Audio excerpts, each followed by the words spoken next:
Hey guys, this is Valentina Palladino for Ars Technica, and today I'm here with the new Sony Xperia X Compact smartphone. So this is basically the newer version of the Z5 Compact, the Z5 2.0. It is a smaller handset, so it's really good for people who don't like those kind of large, almost phablet-like phones. It has a 4.6-inch display, so it's small, it's nice to, hold in your hand if you like the smaller phones. But just because it is the kind of next version of the Z5 Compact doesn't mean that everything about it is better than the Z5 Compact. So one of the good things about the X Compact is its design. It has a 4.6 display, it's an HD display, so it's not, 1080p like a lot of the flagship handsets are. Also, it has an expandable storage with a micro SD card up to 256 gigabytes, and it charges via USB Type-C. So the Type-C port isn't something that the Z5 Compact had, so that's good. It's just like a little bit of an update that Sony wanted to introduce with this new model. It's very easy to use. I can easily reach across the entire display with my thumb when I'm holding it one hand. It's a little bit difficult to type because the screen is really small, so the keyboard is really small too, but otherwise the design is pretty good. So another thing that's really good about the X Compact is the camera. Sony is known for its cameras and its camera sensors, so that's no surprise that this phone does have a good camera despite being one of the smaller handsets. It has a 23 megapixel camera on the rear and then a 5 megapixel one that's facing you for selfies and stuff. The newest things about these cameras that are an update from even like the X Performance. This has a 5-axis image stabilization, a new sensor, and it also has HDR photo mode. So when I was taking photos with this, it's a very easy experience. You have a kind of auto mode that will make your pictures look really nice without you having to input any effort. But there's also a full manual mode where you can change, the shutter speed, and you also have a whole bunch of filters that you can use too. And I really liked using the manual mode on this just because it gave me a little bit more control. I'm used to handling, DSLR cameras, so it was nice to be able to have those options on this. But the thing is that you only have full manual mode for the rear camera. I would have liked to have full manual mode for my selfie camera just because I wanted to use some of those filters. But overall, the camera on the X Compact is pretty good and you have a lot of control. So the other good thing about the X Compact is its battery life. So far in the tests that I've run, our default test, the X Compact has gotten around 9 to 9.5 hours of battery life. So that's really, really good. It has a 2700 milliamp battery, so it really makes use of all of that power.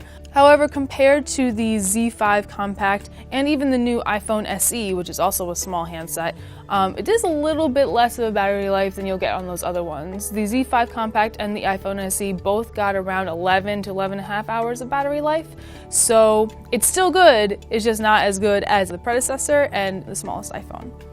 So now on to the bad things or the not so good things about the X Compact. One thing that I have an issue with the design is that it's not waterproof. The Z5 Compact was waterproof, so you can't really be reckless with the X Compact.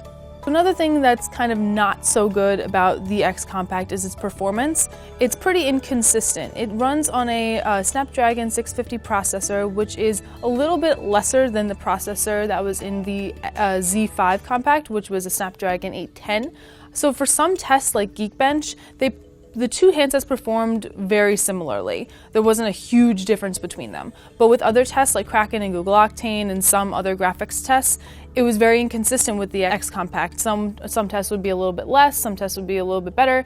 It was really, really inconsistent, which is kind of a disappointment. But it also does have 3 gigabytes of RAM, whereas the Z5 Compact only had 2. When I was using it, I didn't really find it to be too slow or laggy. The camera was a little bit slow to open certain things and to change between settings, but otherwise it was okay to use. It was just a mixed bag in our testing. It's also kind of unfortunate that the X Compact is made of cheaper materials than some of the other flagships that Sony has. So it's made of plastic, so the back really captures your fingerprints, and also the front does too, but I really noticed it in the back. It feels good when you're holding it, but at the same time, when you let it go, you're gonna see all these fingerprints on the back, especially if you have, the black version that I do. It just picks up so many fingerprints and any kind of smudge, and it kind of just looks a little dirty. So the last thing that's not so great about the X Compact is its price. For the 32 gigabyte storage option, it's going to be $499, which is cheap compared to some other like very expensive flagships, but it's still kind of in the middle price-wise.